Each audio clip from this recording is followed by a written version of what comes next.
Hi everyone, this is Ricki Spencer and welcome to Quests by Community. Today we have a special guest by the name of Starlady. Starlady is someone who has been quite active in our transgender and gender diverse community in Australia for the past 10 to 15 years. I am going to allow Starlady to introduce herself to us. Thank you, Ricki, for having me here. My name's Starlady. I identify as a trans woman or as transfeminine, queer, and I come from a white settler background, and my pronouns are she and her. And it's really exciting to be here today to talk to you.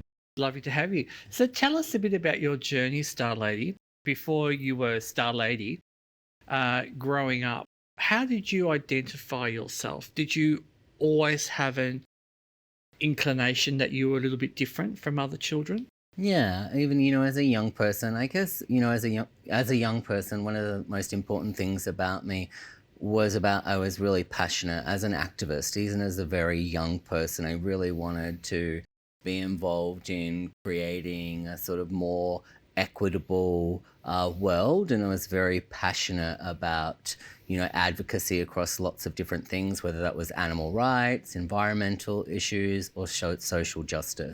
When you were in your teenage years, did you have any role models that you kind of looked up to? I feel like in the era where I was growing up, we didn't have access to the internet. And so in many of the ways, I was quite isolated as a young person. It wasn't until I was in my late teens, like 17, 18, when I finally moved to the city that I met the sort of broader queer community. And I remember seeing when I was about 19, my sort of the first eccentric queer people, and I didn't even realize that people like that existed. And when I saw them, I was just like, oh my God, you're like my family. This is my destiny. And I felt like I finally found my family, in that moment, and sort of really connected with the sort of broader queer community. And at that time, I guess people would often school younger people or school people who came from regional and rural areas about the broader queer community and our politics, because we may have we've been brought up in heteronormative, racist, sexist, broader Australian society.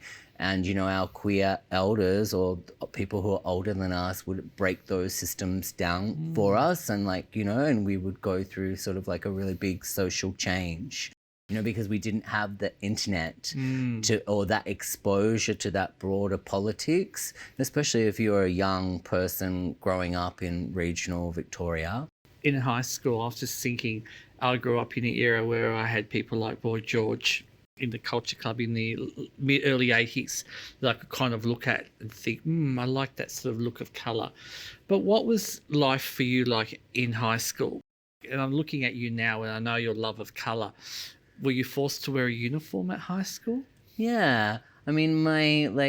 I guess my love of my family was quite alternative. And so we did a lot of traveling in the 1980s. And in the 80s, we were going to, in particular, Southeast Asia. So I grew up going to ashrams in India. And that is where I got my love of color and sparkles. And I still love going to India today. But I was quite isolated, I think, as a young person and as a young queer person. And my earlier years, when I was growing up in regional Victoria, were quite sort of violent and oppressive from being I was out. I came out when I was quite young. It would have been in the sort of very early 90s, and it wasn't wasn't a safe space, then. So when you're coming out early in the 90s, for me, it was about clothes to represent myself. How did you kind of accommodate your clothes sense then? Was it making a statement? Yeah, totally. So I guess, in particular, when I was coming to the city, I had more exposure to queer culture. A lot of what I was exploring was, I guess, breaking down sort of really rigid gender stereotypes and expectations about who we were meant to be and how we were meant to express ourselves within society. And so I remember like when I was like, 18, going out and buying my first mini skirt. It was like hot pink micro mini from Supre. And, I remember sort of wearing that. And back then I identified more as a gay man. And so for me, it wasn't about exploring my gender. It was about breaking down rigid gender stereotypes and what was expected of me as a sort of, as a man. Or I just wanted to break down all those sort of like rules and be able to express femininity. And so I had some of like my queer elders, like, helping me put on makeup for the first time. And, I also had really supportive family. I was lucky. So my mum taught me how to sew. She taught me how to sew my first micro mini, which was, first she made them for me and then she taught me how to sew. So that was, really fundamental, for me, as well. And so we didn't have, like, back then, I guess there was a more rigid ideas around what it meant to be transgender, and we didn't have sort of like some of the terms like non-binary or even genderqueer. These are sort of new terms. And so when I was young, our idea of what transgender meant usually meant from moving from one binary gender to another. And it wasn't until, about medical affirmation. And so that really sort of, back then I didn't identify as transgender. I think, we've really sort of broken down our ideas around being trans and gender diverse. And in that sort of like space, I've found a space where I better fit. I remember it was many years ago watching a documentary and it was about you. And I remember it was so, for me, profound because your journey in that space, two things. One, being around First Nations community, which now is part of my community, which is a deeper connection. But also you were you in terms of you were just Starlady and you went around. What was that experience like for you when you were at Starlady at that point in time? Yeah. Who were you? Yeah, I felt like one of the things that I have found, my own personal experiences in some of the First Nation communities that I have worked in or that I would consider my family and I'm very close to, is that instead of like being put, I think in a Western cultural sense, there's some really sort of like rigid boxes of who you're meant to be or what you're meant to do.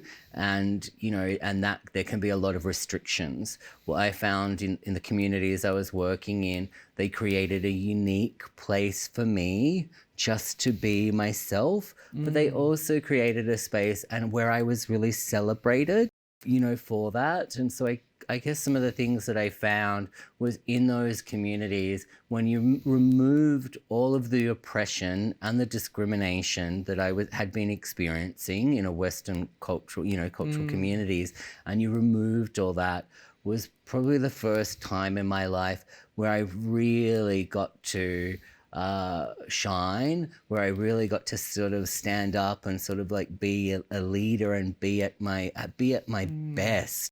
Because that oppression was sort of gone and where I was celebrated and where I was loved, and also where I had really amazing guidance from, in particular, from some of the the elder, the women, the elders, like sitting down and there's a really sort of like, an open-heartedness, in and around that. And just like I was very much sort of supported and celebrated in those communities. And it helped me, I think, in particular, being able to step into positions of sort of like leadership. And if I didn't have that, I don't feel like I would have been able to have come back to Melbourne, to Victoria, but, from the East Coast into a Western cultural context again and be as strong as I am now without the sort of like support, guidance, but also the space for me to be able to explore my gender. Like, I really felt like the communities were able to see me and support me to explore my own sort of like gender identity and get to a space where I felt safe enough to be able to acknowledge that. And it was really interesting that they sort of really picked up on, you know, some of the women picked up on that before even I did.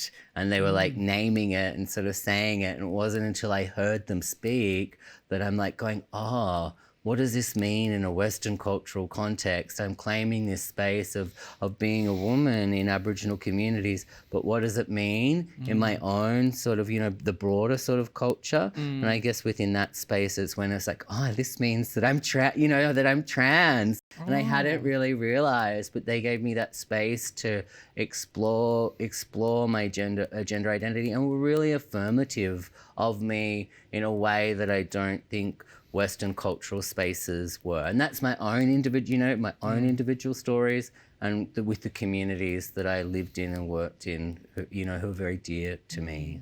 I think for me, watching a lot of the material or media work that you've done, one of the themes that I've sort of picked up was that your commitment and passion and advocacy to disrupt violence that trans women experience, especially around dating cis-gendered men, cis-men. Yeah. And I want to talk a lot, go into conversation with you about your work, Transfemme. Prior to coming to the space of Transfemme, what had been your experiences in terms of dating men? I guess trans women and trans feminine people have been broadly wanting our society and our services, including, I guess, mainstream services and LGBTI services, to support healthier relationships between trans women and cis men, and to acknowledge the violence that trans women have experienced in terms of intimate partner violence and sexual exploitation for decades. On top of that, our community has been demanding this, but we have not been heard and we have not been listened to. And so I guess there was a lot of talking to my trans sisters about our experiences of, exploitation and violence with men. And for my own sort of personal, experience, coming out as a trans woman, and realizing that many of the relationships between trans women and cis men are hidden, hidden because there's so much sort of shame and stigma within our society.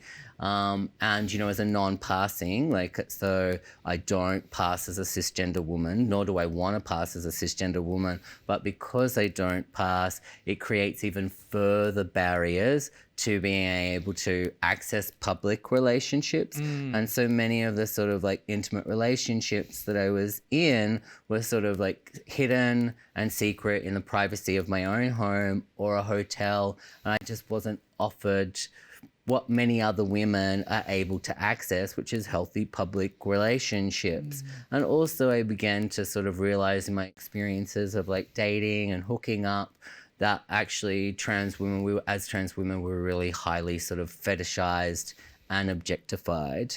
And so I guess there was an experience for trans women where men, because of the shame and stigma about and transphobia related to dating trans women, it's not necessarily something that we see in the media, within the press, within our sort of communities. And so where men are going to explore their relationships with trans women or their sexuality is quite often through porn. And that porn is often really sort of highly misogynistic and objectifies, sometimes, humiliates and degrades trans women. And when men aren't learning, I guess, about healthy relationships with trans women in our communities, in our schools, within sort of film or television, then that's where they're going. They're going to porn, and then they're wanting to reenact those behaviors and those scenes. And so it ends up where I guess intimacy sometimes with cis men can be it's them centering their own pleasure, but it's also about them, quite often I feel exploiting trans women, because I've had where men have quite often gone, I date cis women because that's who I can take home to introduce to my mum and dad or my family or my friends, but I prefer to have sex with trans women. And when you're only seen as a sexual object and you're not sort of valued as someone who is like dateable or you can have a relationship with, that creates like further risk and further marginalization, and that's often where trans women can be exploited. And so I guess I began to experience that real high rate of, you know, sexual exploitation, where I was like, well, I want more. I deserve more than this, but it is very hard for me to be able to access. And so I think, especially as a trans woman, when you're newly affirming your gender identity and exploring it, you can be, and, you know, not all trans women not all trans women date men, but those of us who do date men, you know, you haven't necessarily, I guess, been socialized to understand that men can be incredibly exploitative. And so, you know, and so there is sort of like risk there, or I felt like for me, there was a naivety. Part of Transfemme was trying to educate, you know, give a space to educate trans women, especially trans women who are younger or newly affirming their gender identity, about some of the sort of like behaviors of men that are inappropriate, what to watch out for, what to avoid, and how to challenge those behaviors. And it took me a long time to learn how to challenge some of the behaviors that men were, you know, we're talking about violence, we're talking about sexual violence. And so it took me a long while to be able to stand up for myself and go, no, this is inappropriate behavior. Or sometimes I'd be talking to men and I'd be going, darling, where are you learning that you think how you're treating me now is okay? And they'd quite often say porn. And I'd be like, oh no, darling, that is not okay. That is not how I, as a woman, or most women I know, how we want to be treated. You have to ask, you have to seek consent. And I think many of the men that I've dated or that are out there have a really sort of like high understanding of consent and respect. And that's something that, you know, we need to change. And, you know, Transfemme, it's also like, it's a website, you know, and so it's a website that provide resources for cis-men to learn how to be respectful to trans women, and talks about some of the issues that cis men can face in dating trans women. But it's also a resource for trans women, where trans women can sort of like hear the stories of other trans women, knowing that they're not alone in these issues, you know, in facing these issues. But also we use it as a platform to educate our LGBTI services, our sexual assault services, and our family violence services, so that they can better understand the issues that are impacting trans women. Because we've been experiencing this violence from men far too long, and nothing has been done about it. And I guess Transfemme it's a campaign and a movement to change that. We want to educate our service providers so they can you know, I guess they can sort of change that behavior and that pattern, because far too long, I guess the emphasis has been on, you know, supporting trans women as victims of violence. But we want to change that. We need to change. So it's really a prevention of violence project, because we need to change the sort of story. And part of that comes through changing societal attitudes between the sort of relationships between trans women and cis men, but also to change men's behaviours and attitudes towards it. You mentioned in the website that the resources you position so that cis men, gender men, can look at and access. How did you go about finding that? Like, what would work? We were lucky. We got a little bit of funding, not a lot, but enough funding to do. I held a series of interviews. So I interviewed 30 trans women and cis men about their experiencing of hooking up, dating, and relationships. And obviously, I mean, I felt like I already knew a lot of trans women's experiences. Where I guess I learnt more was having a greater understanding of what are the experiences of cis men dating trans women. And obviously trans women are disproportionately impacted the violence and intimate partner violence and sexual assault that is perpetrated by cis men. But I also learnt about some of the experiences of cis men in experiencing, discrimination and oppression. And sometimes for us in the queer community, it can be really hard to sort of like hold this space of like, because, we'll often view cis men as incredibly privileged, and they are in many ways, but also there's a lot of stigma and shame, in our society around men dating trans women. And so I also heard about their experiences of family rejection, family violence, of, discrimination that they were facing. And there's sort of also their experiences of isolation. So many of the men that we interviewed talked about how in the interviews, this was the very first time that they had ever had a space to talk about their relationship with a sense of pride, or even talk about the issues that were going on for them in their relationships. And they didn't feel that there was anywhere that they could go to be able to get support, or that there were no resources for them in regards to the issues that they were that were impacting them. And I think this is one of the really big issues. Until we can start providing those resources and supports for cis men, the experiences of trans women will never change. One thing that I've been reading a lot recently is about the difference in cis men dating trans women who pass as trans women, compared to those that don't. With your experience in your research and your work, is there a difference in how cis men see trans women who pass? And I hate that word pass, as you know. Yeah. It's not one of my words that but maybe for the audience, what does passing mean in the trans community? It's a slang term that, in particular, the people within our community use. I wouldn't broadly say that people who don't have a trans experience use the word sort of passing, but it sort of references people when you can't necessarily tell somebody's like transgender history or experiencing by looking at them. And passing, for a trans woman, passing will mean that you can't tell they have that trans history or experience. You may make assumptions that they're a cis woman, as example.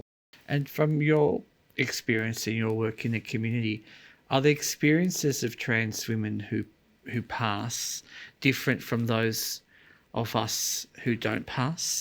There was overlaps for all trans women, regardless of whether they passed or not, but there were some sort of there were some differences as well. And sort of what I found was that trans women who didn't pass, whether they wanted to or not, regardless of that, had greater challenges in accessing public relationships. They were less likely to be introduced to men's family or friends, or less likely to be able to access, dating, like being taken to a restaurant or to a park or to a cafe. Their relationships were much more likely to be hidden.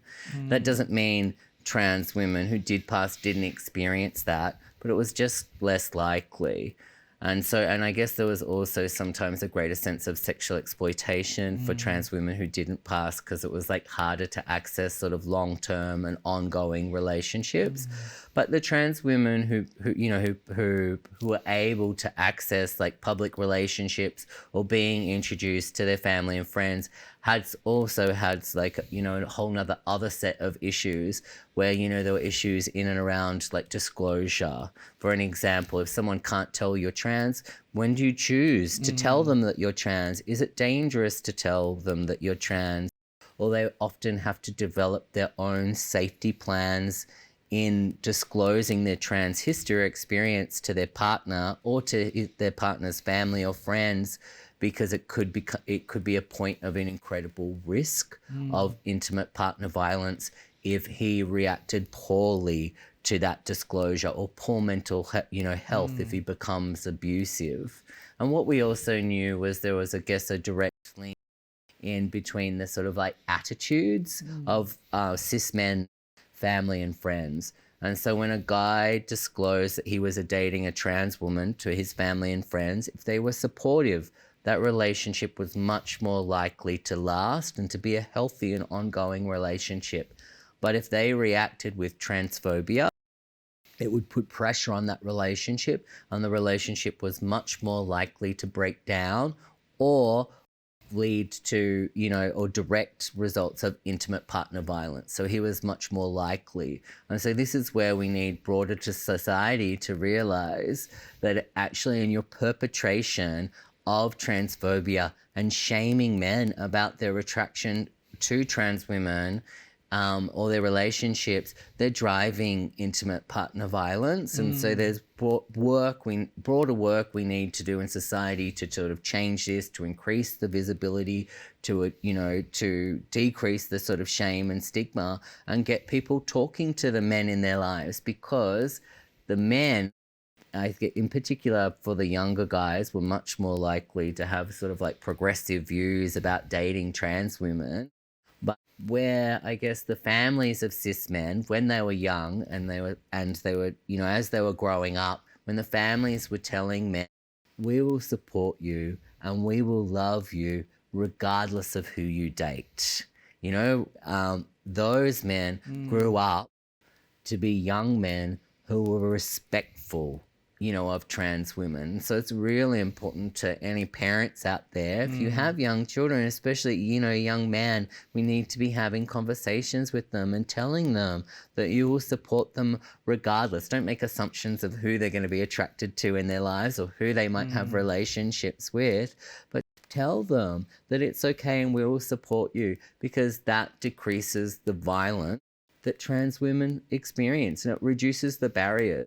Love is so fundamental, like love, access to relationships. These are some of the like really core part of the human like experience.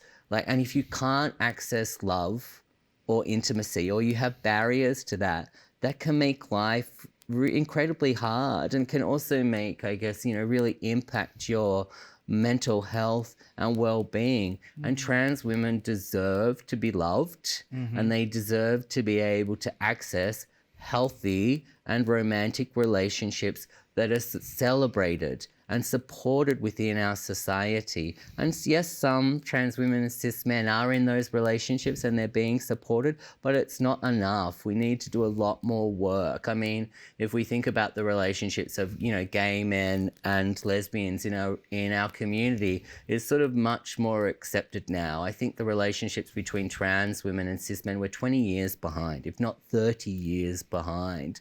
And we need to have this needs to be talked about and it needs to be addressed within our sort of society. I mean, what is Transfemme? Transfemme is a website and it's about supporting healthier relationships between transgender women and cis men.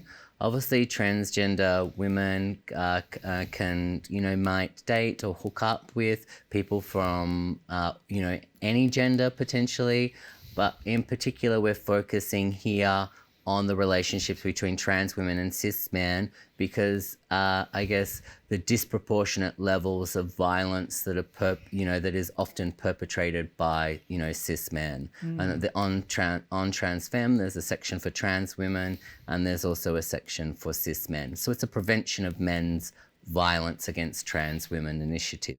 For people listening out there who are interested to perhaps have Transfemme come and do a presentation at their workspace, how can people get in touch? They can get in touch with me. I'm the program manager at the Zoe Belle Gender Collective. And so Transfemme is, I guess, a campaign that's being run by the Zoe Belle Gender Collective. They can either find us through the Zoe Belle Gender Collective website or the Transfemme website as well. There are sort of contact details on both of those. And I guess one of the really exciting things that we're doing within Transfemme is it's just not me running it. It's there's a whole group and collective of trans women and trans women of colour, who are disproportionately impacted by men's violence. all sort of like speakers. And so there's a whole sort of collective. And so we've been doing a lot of like training and education and community panels. And I guess that's one of the reasons why I really love this project, is because there's a real sisterhood, and we are sort of like standing and we're learning, together. So we're learning how to, I guess the family violence sector and prevention of violence sector, they've got like men's violence against cis women. That's been going for like 50 years, if not more. And, for us, it's like feels like, part of this is the beginning of us learning. For us, we're learning sort of, new language, new words. There's a lot of missing resources, but doing that as a team and coming together in that makes us sort of like, makes us stronger. Especially it can be really, it can be really violent, I think. Men's violence, can be really isolating when you experience that violence, and can really impact your mental health and well-being. But coming together as a sisterhood has made me, so much more sort of resilient and strong. I've learnt from the other trans women in my life, and hearing their stories, like I sort of grew, and I felt like I was safer because I learnt from their collective wisdom as I did the interviews within, Transfemme, and I sort of took back my power, in many ways, and I'm much more confident when I'm engaging in intimacy or dating men. Like now, like on the apps, I like turn it around, and on my dating apps, I'm really clear. And I have really clear conversations with men before I hook up, and I'll be like, hey, I just want to check in. Do you respect trans women? I want to know, I do not accept objectification, fetishization, humiliation, or any sort of shaming or degrading behavior is not okay. If we're going to meet, if we're going to hook up, if we're going to go on a date, I want to know that you're going to respect me. And, that's a really good sort of filtering way, because often the men who don't respect trans women are often very confronted by that. And so I filter them out. But that was definitely a skill that I learned from talking to the other trans women. Starlady, it's been an absolute pleasure speaking with you and hearing so much about the important work of Transfemme. For myself, from one sister to another sister, thank you so much for raising the whole area of violence that we as trans femme women experience when dating cis men, that it needs to be disrupted. This is Ricki Spencer, Quests by Community. Thank you for listening and watching.